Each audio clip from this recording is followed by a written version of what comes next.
Hello everyone. हम Nifty and bank Nifty का analysis करेंगे वीक एड के लिए। तो मैं निफ्टी का चार्ट खोला है वीकली। इसमें आपको दिखेगा कि जो लोअर यहाँ से मार्केट ने लोअर लो बनाया, लोअर हाई एंड लोअर लो। ये लोअर लो बनाने के बाद मार्केट यहाँ पे कंसोलिडेशन कर रहा है। ठीक है। और जो ओवरली में दिखेगा, ओवरली चार्ट खोल लेता हूँ मैं, तो मार्केट ये पॉइंट रिजेक्शन ले रहा है इस लेवल से। ये हमारा फिबोनाची लेवल ड्रॉ किया हुआ है मैंने। ये 61% का रिट्रेसमेंट लेवल है एंड ये 78% का रिट्रेसमेंट लेवल है। ठीक है। जब तक मार्केट इन लेवल को टेकन आउट नहीं करता है अपर साइड में, तब तक हमारा ट्रेंड बुलिश नहीं होगा। और हम डेली टाइम फ्रेम पर इस चैनल के अंदर चल रहे हैं। जब तक ये चैनल के बाहर मार्केट नहीं जाता तब तक हम वीकली में बुलिश मोमेंटम एक्सपेक्ट नहीं कर सकते। ठीक है। तो हमारा ट्रेंड अभी भी डाउन है जब तक हम ये चैनल के बाहर नहीं जाते हैं। ठीक है। जो अब हमारा नेक्स्ट वीक का जो व्यू रहेगा वो ये रहेगा, या तो मार्केट 17,500 से लेके 17,000 के लेवल के बीच में कंसोलिडेशन करे, या फिर हमें 17,350 के लेवल के ऊपर अगर मार्केट जाता है और सस्टेन करता है तो हम 17,500 और 17,800 के लेवल एक्सपेक्ट कर सकते हैं। ठीक है। या फिर अगर हमें डाउन साइड में ये जो सपोर्ट बना हुआ है, ये सपोर्ट का भी ब्रेकआउट मिले और ये जो हॉरिजॉन्टल लेवल है इसका भी ब्रेकआउट मिलता है, तो हम 16,500 तक मोमेंटम एक्सपेक्ट कर सकते हैं। ठीक है। ये तो हमारा रहेगा निफ्टी का व्यू। और बात करते हैं बैंक निफ्टी की। तो बैंक निफ्टी में पहले वीकली ट्रेंड देख लेते हैं एक बार। तो वीकली में जैसा ही निफ्टी में हो रहा है, ये higher low, higher high, higher low बना रहा है। तो ये हायर लो, लोअर लो। तो निफ्टी का भी ट्रेंड, बैंक निफ्टी का भी ट्रेंड डाउन है और हम इस पॉइंट से ये मोमेंटम अपर साइड के लिए जा रहे हैं। यानी ये एक रिट्रेसमेंट मूव है इस ये मूव का। ठीक है। तो इस मूव के बाद क्या हो रहा है डेली टाइम पे देखते हैं। ठीक है। ये फेवरेट रिट्रेसमेंट से मैंने लेवल निकाले हुए हैं, जो मैं फिर से दिखा देता हूँ। या ये 61 एंड ये 78% रिट्रेसमेंट लेवल है। ठीक है। और हम 61 रिट्रेसमेंट लेवल से वापस से नीचे की साइड मोमेंटम देख रहे हैं बैंक निफ्टी में, जबकि निफ्टी कंसोलिडेट कर रहा था अपर लेवल पर। ठीक है। तो हमारा डेली ट्रेंड भी डाउन है वीकली के साथ साथ। ठीक है। अगर हमें ओवरली और देख लेते हैं एक बार। ठीक है। तो ओवरली टाइम फ्रेम पे अगर देखेंगे तो हमें यहाँ पे ब्रेकआउट नज़र आएगा। मैं एक बार ये ड्रॉ हटा देता हूँ। तो देखना, ये मार्केट ये रेंज में चल रहा था, यानी ये ट्रेंड लाइन को रेस्पेक्ट कर रहा था। ठीक है। और मार्केट इस ट्रेंड लाइन के से बाहर आ गया, रेंज से बाहर आ गया और इसको रिटेस्ट भी कर दिया था। यहाँ देखना, ये एक रिटेस्ट जोन है जो ये कैंडल कंफर्मेशन दे रही है कि यहाँ रिटेस्ट भी हुआ है। ठीक है। तो हमारा व्यू कल नेक्स्ट वीक के लिए क्या रहेगा कि मार्केट या तो अपर साइड में अगर जाने का कोशिश करता है तो हमारे जो टारगेट एक्सपेक्टेड रहेंगे वो 37,800 का रहेगा और ये लेवल रहेगा। ठीक है। और अगर और भी अपर साइड का मोमेंटम मिलता है तो हम इससे इस ट्रेंड लाइन से ज़्यादा एक्सपेक्ट नहीं कर रहा हूँ मैं, ये ट्रेंड लाइन क्रॉस होगी। ठीक है। इससे ज़्यादा एक्सपेक्ट नहीं कर रहा हूँ मैं। ठीक है। डाउन साइड के लिए जो हमारा व्यू रहेगा, डाउन साइड के लिए लेवल के लिए मैं फर्स्ट, अगर हमें ये हॉरिजॉन्टल लेवल से अगर ब्रेकआउट मिलता है नीचे की साइड में, ठीक है, तो हम फर्स्ट टारगेट जो हमारा रहेगा डाउन साइड के लिए वो ये लेवल रहेगा, जो कि 34,700 का लेवल। ठीक है। और इससे भी अगर मार्केट डाउन आना स्टार्ट होता है तो हमारा टारगेट रहेगा 34,100 का लेवल। ठीक है। ये हमारे टारगेट रहेंगे। अब मैं आपको कुछ स्विंग ट्रेड भी बता देता हूँ जो मैं कैश में ही लेता हूँ। ठीक है। तो मेरे 4 स्विंग स्टॉक्स में पहले ही मैं एच टेक लेके ले लिया हुआ है मैंने 2 क्वांटिटी में। ये पिछले वीक का डिस्कशन में भी था, जो मार्केट एनालिसिस की वीडियो में आपको देखी गया था। ठीक है। तो यहाँ पे देखना एच टेक्नोलॉजी में क्या हो रहा है। फर्स्ट डेली ट्रेंड देखते हैं। इसमें डेली ट्रेंड पे देखना, मार्केट ने ये एम पैटर्न बना के बढ़िया सा फॉल दिया था, ये देखो। ठीक है, एम पैटर्न पे फॉल आया, उसके बाद क्या हो रहा है, ये डब्ल्यू पैटर्न बन गया। यहाँ पे डब्ल्यू पैटर्न तो बना है, उसके साथ साथ ये देखो यहाँ से और ये हाई बना है, इसमें स्ट्रेंथ दिखाता है आरएसआई। देखो यहाँ से और ये लेवल पे स्ट्रेंथ है मार्केट में, लेकिन ये लेवल का ब्रेकआउट नहीं आएगा। जब ब्रेकआउट नहीं आ रहा है, फ्लैग का फॉर्मेशन बन रहा होगा यहाँ पे इस लेवल पर। ठीक है, यहाँ से ये पोल और ये फ्लैग का फॉर्मेशन बना हुआ है। ठीक है, अब थोड़े छोटे लेवल पे चलते हैं तो क्या दिखेगा वो भी देखते हैं। तो छोटे लेवल पे ये फ्लैग का रेजिस्टेंस जोन है जो मैंने मार्क किया हुआ है, 1220 का लेवल है, ये 1220 के लेवल के अराउंड है। ठीक है, और फ्लैग में ये इसका सपोर्ट दे रहा है, ये जो ट्रेंड लाइन आ रही है ये इसको सपोर्ट दे रहा है। अभी क्या हो रहा था, 15 मिनट के टाइम फ्रेम पे देखते हैं। देखो मार्केट जो 22 के बाद ये ट्रेंड लाइन को भी रेस्पेक्ट कर रहा है। ठीक है, तो अगर मार्केट अपर साइड मोमेंटम मिलता है इसमें, अगर अपर साइड का कोई मोमेंटम मिलता है तो 1200 ये ट्रेंड लाइन क्रॉस होने के बाद आप पोजीशन बना सकते हो। ये कैश में ही पोजीशन लेने की एक्सपेक्ट करना।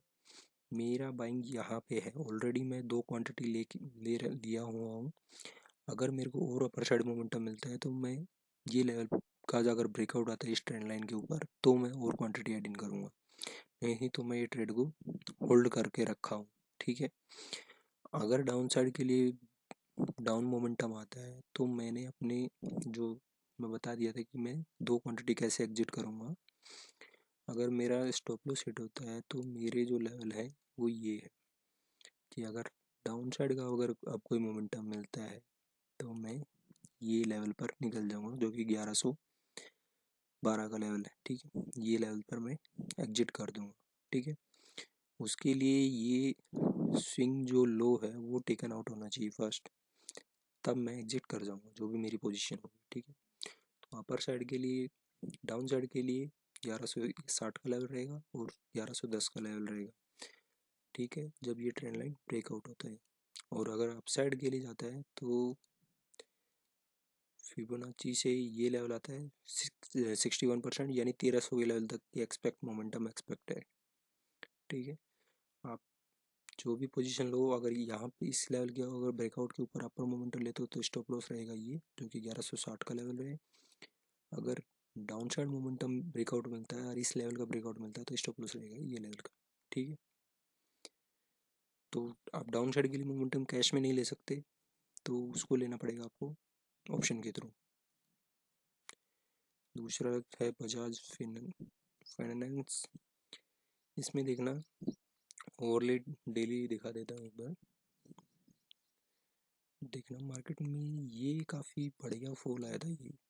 ठीक है, फॉल के बाद क्या हो रहा है, देखो या तो इसको आप कंसोलिडेशन बोल सकते हो, क्योंकि यहाँ से देखना ये आरएसआई क्या बता रहा है कि मार्केट में स्ट्रेंथ नहीं है इस पॉइंट पर, और ये इस रेंज के अंदर फंसा हुआ है, मतलब ये कंसोलिडेशन किया था।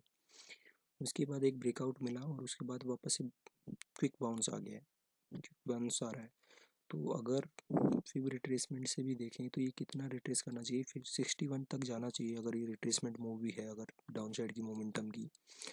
तो जो हमारे जो लेवल रहेंगे 61 और 71 8 का देखना है, अगर मार्केट की ट्रेंड की डायरेक्शन चेंज होती है या नहीं होती है, या फिर यह रिजेक्शन लेके आता है, तो हमें ये लेवल देखने हैं। अभी के लिए हम 50% रिट्रेसमेंट पर कंसोलिडेट कर रहे हैं, ये भी दिख रहा है। ठीक है, आप डेली में ओवरली चार्ट पर देखना है क्या पैटर्न बना हुआ है। देखना इस पॉइंट पे दिखेगा कि ये हेड एंड शोल्डर का पैटर्न बना हुआ है, जिसमें ये जो लेवल है यहाँ पे अपर साइड में कंसोलिडेशन दिख रहा है। ठीक है, ये लेवल पे कंसोलिडेशन दिख रहा है।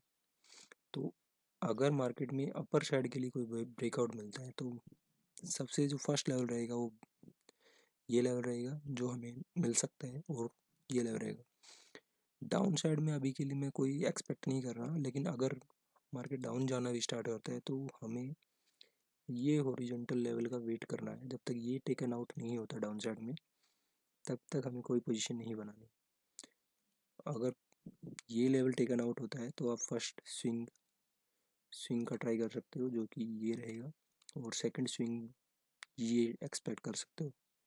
ठीक है, लेकिन अभी मार्केट का सेंटीमेंट क्या है कि जो डेली निफ्टी और बैंक निफ्टी की जो जो ओवरऑल पिक्चर है वो बुलिशनेस है, क्योंकि वो करेक्शन फेज में जा रहा है। तो ये भी करेक्शन फेज में ही अगर जाता है ऊपर साइड में, तो आप एक्सपेक्ट कर सकते हो डाउन मोमेंटम आएगा तो फास्ट आएगा, ये लेवल एक्सपेक्ट कर सकते हैं।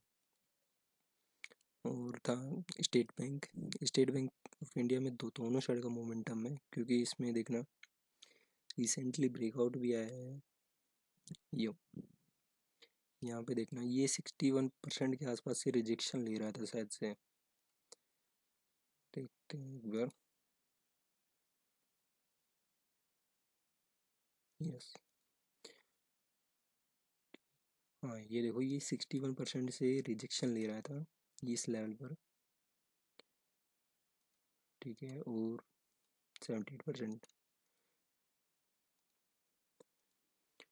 तो अभी के लिए इसमें क्या एक्सपेक्टेड है, मेरे लिए क्या एक्सपेक्टेशन है इससे, देखना।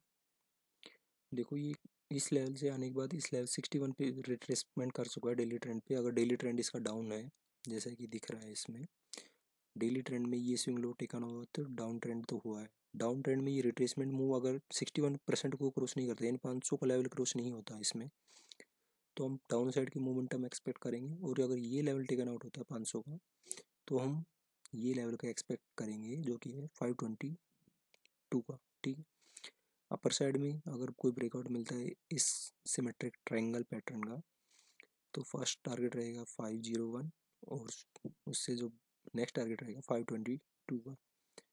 और अगर ये भी टेकन आउट होता है तो ये ट्राई करेंगे, जो ऑल टाइम हाई है आई एस इसका, जो कि है 540। अगर ट्रेंड बिल्कुल ही चेंज होता है पूरे मार्केट का, तो ये एक्सपेक्टेड है। अगर डाउन साइड के लिए कोई मोमेंटम मिलता है, तो जब तक ये लेवल टेकन आउट नहीं होता हॉरिजॉन्टल लेवल, ये लेवल, तब तक कोई भी डाउन साइड के लिए व्यू नहीं बनाना है, जब तक ये स्विंग लो टेकन आउट नहीं होता है। और अगर ये स्विंग लो टेकन आउट होता है डाउन साइड में, तो ये हमारे टारगेट रहेंगे। फर्स्ट वन रहेगा 462 का, एंड देन दिस वन 426। ठीक है, हाई एक्सपेक्टेशन ये है कि या तो ये 501 और इस लेवल के बीच कंसोलिडेट करे, या अगर ब्रेकआउट मिलता है तो अपर साइड के लिए 522 एंड 543, ये लेवल एक्सपेक्टेड है। ठीक है, and the last one is Bajaj auto. Auto sector से भी मैंने स्टॉक लिए हैं, इसका भी एक बार डेली ट्रेंड देख लेते हैं। देखो ये डाउन ट्रेंड में था पहले, यहाँ से देखना ऑटो सेक्टर डाउन ट्रेंड में था, क्योंकि यहाँ से सेलिंग प्रेशर आ रहा था इस पर, एम पैटर्न बना और उसके बाद कंटिन्यूसली डाउन चला। यहाँ एक यूनिवर्स हेड एंड शोल्डर बना था, लेकिन यहाँ पे कोई काम नहीं आया। क्यों नहीं आया, थोड़ा बहुत ही मोमेंटम मिला, उसका कोई ज़्यादा बेनिफिट नहीं मिला। लेकिन अभी देखना इसमें क्या हुआ है, रिसेंटली इसका ट्रेंड चेंज हुआ है। पहले डाउन ट्रेंड था, जब ये हाई टेकन आउट हुआ डेली में, तब हमारा ट्रेंड बुलिश हुआ और ये हायर हाई बन गया। हायर, ये एक लोअर लो था, लोअर लोअर को ब्रेकआउट करके ये एक हायर लो बनाया, फिर एक हायर लो बना दिया, हायर हाई हायर लो बना दिया। और उसके बाद ये एक यहाँ से एक मोमेंटम आया, क्योंकि ये मार्केट फॉल किया था। ठीक है, अब इसमें क्या एक्सपेक्टेशन है मेरी, मैं ओवरली पे दिखाता हूँ। देखना यहाँ से हेड एंड शोल्डर का पैटर्न का ब्रेकआउट आया था। ठीक है, ये हॉरिजॉन्टल लेवल से, ठीक है, यस, इस लेवल से हेड एंड शोल्डर का पैटर्न का ब्रेकआउट आया था। उसके बाद अपर साइड में ये लेवल पे डब्लू पैटर्न से, यानी सिमेट्रिक ट्रायंगल बना हुआ एक्चुअल में तो ये, लेकिन मैं इसको सिमेट्रिक ट्रायंगल नहीं देख रहा, ये सिर्फ एक कंसोलिडेशन जोन है मेरे लिए। सिर्फ ये एक कंसोलिडेशन जोन है कि यहाँ पे मार्केट कंसोलिडेट कर रहा है। तो अगर अपर साइड में अगर कोई ब्रेकआउट मिलता है, तो बहुत अच्छा रहेगा हमें, मतलब काफ़ी अच्छा मूव मिलेगा, क्योंकि ये ट्रेंड अपर साइड का ट्रेंड है। ठीक है, अपर मोमेंटम में मिलेगा, तो हम हमारे जो टारगेट एक्सपेक्टेड रहेंगे वो एक बार देख लेते हैं, हम डेली में ही देखने पड़ेंगे। तो हमारा जो फर्स्ट टारगेट रहेगा डेली में, तो ये मूव एक्सपेक्ट कर सकते हैं, यहाँ तक का हम मूव एक्सपेक्ट कर सकते हैं। यानी 3700-3800 का जो लेवल है वो एक्सपेक्ट कर सकते हैं। अगर इससे भी अच्छा ब्रेकआउट मिलता है और भी अच्छा मोमेंटम मिलता है मार्केट की डायरेक्शन में तो 4050 का लेवल एक्सपेक्ट कर सकते हैं, या आप 4000 ही पकड़ लो इसको। ठीक है, अपर साइड में ये टारगेट रहेंगे। और डाउन साइड अगर कोई व्यू बनता है, डाउन साइड का व्यू बनता है तो डेली में सबसे बेस्ट टारगेट रहेगा ये, जो फाइनल टारगेट रहेगा। और ओवरली ट्रेंड पे भी आप टारगेट ले सकते हो, तो ये स्विंग है। ठीक है, ब्रेकआउट आने के लिए आपको ये लेवल का वेट करना पड़ेगा। ये लेवल, इस लेवल के ऊपर आपको एक कैंडल मिल जाए, स्ट्रॉन्ग कैंडल, तो आप ट्रेड ले सकते हैं। ठीक है, होप आपको डायरेक्शन समझ में आया होगा मार्केट को। और ये 4 स्विंग ट्रेड है। ठीक है, मैं कैश प्रेफर करूँगा कि आप जो अगर बाइंग साइड में ले रहे हो तो कैश में लो, और डाउन साइड के लिए अगर कोई ट्रेड ले रहे हो तो ऑप्शन के थ्रू लो। ठीक है, थैंक यू फॉर वॉचिंग।